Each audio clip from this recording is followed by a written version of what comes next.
Hi guys, this is Jana. I'm here with the three pros today for GNW, and today I'm just going to be asking them like a couple questions and they're going to be answering, and hopefully you can take some tips and learn and take some advice from this video. I'm going to hand it in to Gifton now. He'll just introduce himself. And Hi guys, how you doing? I'm Gifton Williams from GNW Lions.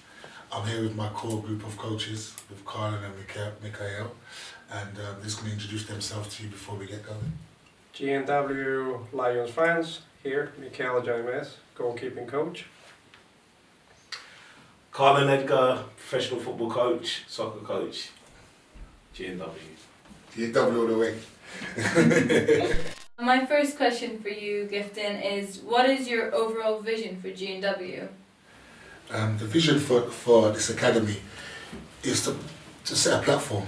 You know, we want to come over and do something different to what's here already. We also want to set a platform for any child that wants to play football, wants to play soccer, that whether they want to be a college player, whether they want to be professional, whether they just want to play with their friends, we want to set something that is solid for that player from the age of 4 going up to when they leave for college or leave to be professional. You know, all of us have played football before. We've all loved football, been in football all our lives. And I think it's that base that Mikhael was lucky to have, the base that Carlan was lucky to have, the base that I was lucky to have, is the reason why we're still in football now. Because we love the game and it's really deep in our heart. What makes GNW kind of like stand out from other clubs or academies? I think what makes us stand out from anyone else, or what will make us stand out from anyone else, is our attention to detail. You know, I talked about the heart, how much we love the game. We've got experience of the game. You know, we've got people that have coached them for many years. We've played at different levels in the game. So we're going to be different from anyone else because we understand that developing a player is more. It's not only about the skill you have. It's not only about being fast or being strong. There's multiple things that are involved to be a top class soccer player, whether you're at college or whether you're pro. So we aim to give you all the tools that you need, give you all the tools that you need, all the tools you need to become what you want to become. You know, I think that you can only be as good as you can be. So my thing is, can we make a player the best that they can be? Also we'll be flexible. We won't be having just on a structure program, and that makes us a little bit different. That we're able to adapt, and we're having the skills to understand what a player will be needing at a specific point, because everybody's different. So we understand that already, and we experience to manage the differences. You know, talking about personal plans and stuff like that, we will have a personal plan for every player. So everyone who comes through us will have a personal plan. We'll have video stuff, we'll have nutrition. And basically we'll have what that player needs from their 4 years old to their 18. We've got everything you need. You know, things that you eat, training plans, off-season plans, injury help.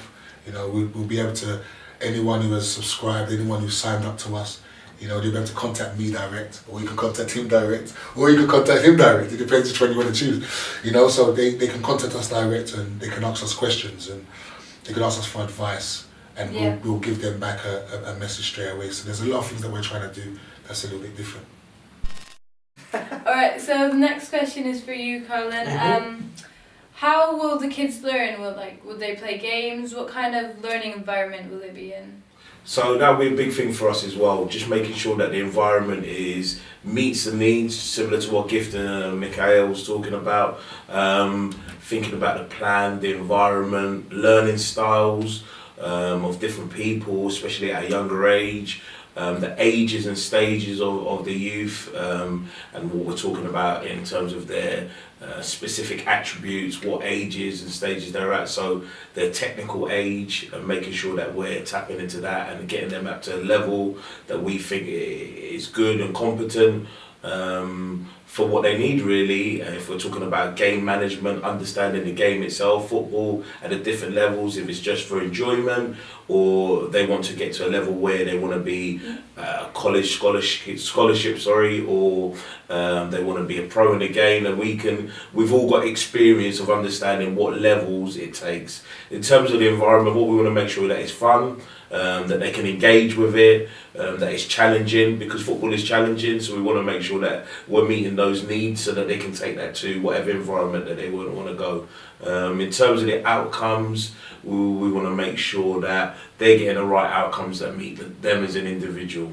So when we're talking about a skill-based activity, a general program will be made up of technical, high repetition, skill-based, loads of decisions to make, because we want them to be able to make good decisions on the ball, but understand the game. So there'll be games, matches, that we would get the games out, they can understand the games.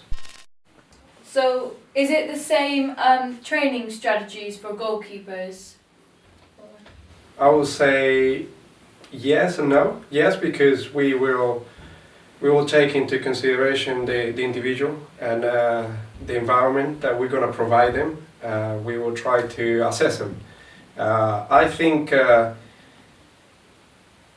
different from what it used to be. We're going to try to incorporate other areas. So it's not just going to be the training, and because we're going to be having video analysis, we're going to have a high performance coach, and it will give us an idea where the player is, where he might be able to go, and having into consideration all those aspects, how we're going to help the player. So in that sense, it is the same. It is a little bit different because he's a goalkeeper, but it is still essentially a player. So he's going to be playing in a 11 if he's at that age, or 9v9 or 7v7, and he's understanding where he is in that picture of when he's playing the game, but that we're going to narrow depending on scenarios that he's going to be facing. Either he's taking goal kicks, or he's going to be throwing the ball, or he needs to defend himself for crossing situations. So in that sense, it's slightly different, but again, we're gonna need to assess a player, and we'll be looking to do that to give him the right program. Goalkeepers are like a specialist position, huh? Yeah. That's how I kind of see. You know, you get a football player or a soccer player who can play right back, can maybe play midfield, can maybe play striker. But I always see goalkeepers as a specialist. Special area. It's a specialist position that, you know, it's a bit different from being a player. It has, obviously you're using your hands, so that's part of it, but goalkeepers have something real special about them, I find, and from what I've seen from you and other goalkeeper coaches, they have to be trained a little bit special as well, don't they? Just some of the stuff I see you do with other goalkeeper coaches, I look at myself when I used to play, I think, wow, that looks really hard.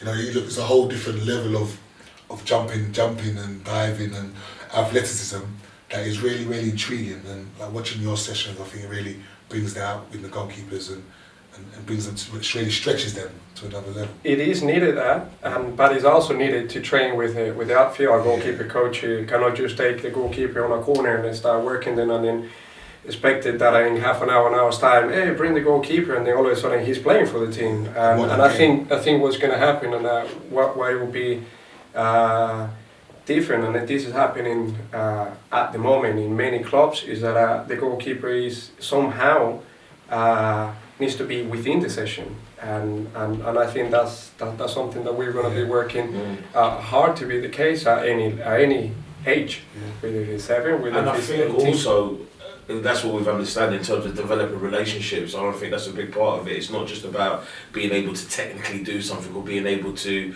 run very fast. In terms of the game, the understanding that we will bring is to make sure that the players can develop relationships not just individually, but to be part of a team at whatever level they require. So that'll be important. I do think that sometimes you have.